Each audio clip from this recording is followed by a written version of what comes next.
আসসালামু আলাইকুম। আজকে আমি রোমা মাহমুদ আপনাদের কামিজের একটা সমস্যা নিয়ে কথা বলবো। দেখুন, বর্তমানে আমরা যারা সেলাই কাজ করি প্রত্যেকেরই একটা প্রবলেম হয়ে দাঁড়িয়েছে, কাপড়ের ফানা কম। কাপড়ের ফানা কম, এটা আসলে আমাদের মতো টেলারদের কোনো দোষ নাই। যারা কাটিং করে, সেলাই করে, তাদের কোনোই দোষ নেই। দোষ হচ্ছে যারা উৎপাদন করে, তাদের দোষ। তো বর্তমানে সবাই আসলে চোর হয়ে গেছে, আমার কাছে এই জিনিসটা মনে হয়।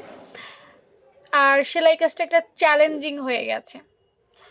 ফানা এত কমাই ফেলছে যে এখন আর মোটা এবং যারা একটু বেশি ফানা পছন্দ করে, ফানা মধ্যে ঘের, জামার ঘেরটা পছন্দ করে, তাদের জন্য জামা বানানোই যাচ্ছে না।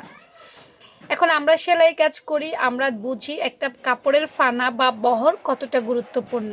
কাস্টমার কিন্তু সেটা বোঝে না। কাস্টমার দেখে সে কাপড় কিনে এনেছে, দামি কাপড় কিনেছে, এবং আপনি একটা সুন্দর ড্রেস তাকে বানাই দেন, কিন্তু আসলে আমরা এই কাপড়ের পানার কারণে বানাতে পারছি না। কামিজ সবাই ঘের বেশি দেয়, ইভেন আমিও পার্সোনালি ঘের বেশি দিতে পছন্দ করি। এই কামিজে ঘের কাটতে গিয়ে আমরা যে বডির পাশের থেকে হাতাটা বের করি, সেই হাতাটা বের করতে সমস্যা হয়ে যায়। এখন দেখুন, আপনি যতই মাথা পেটাপেটি করি না কেন, এই সমস্যার সমাধান দিতে পারবো না। এটা দিতে পারবে একমাত্র উৎপাদনকারীরা। সো উৎপাদনকারীদের মাথায় তো এই কথা ঢুকবে না। তাহলে আমরা কি করব? আমরা কি সেলাই কাজ করব না? কাস্টমারের কাজ করব না? কাস্টমারের কি শুধুই বকা শুনবো? না, আমাদেরকে আসলে সময়ের সাথে সাথে আমাদের টেকনিকগুলোও চেঞ্জ করতে হবে।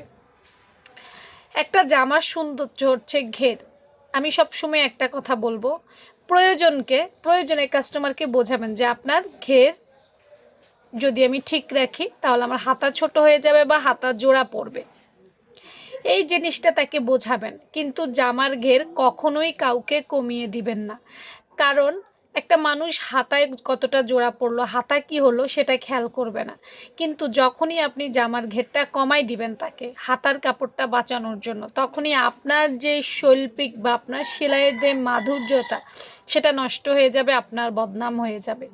তাই আমার একটাই পরামর্শ, হাতা ছোট করুন, হাতায় জোড়া দিন, হাতায় কোনো প্রবলেম করুন, কিন্তু জামার ঘেরে কোনো প্রবলেম করবেন না। চেষ্টা করবেন কাস্টমারের জামার ঘেরটা বাড়িয়ে রাখার জন্য, আপনারও সুনাম অক্ষুণ্ণ থাকবে।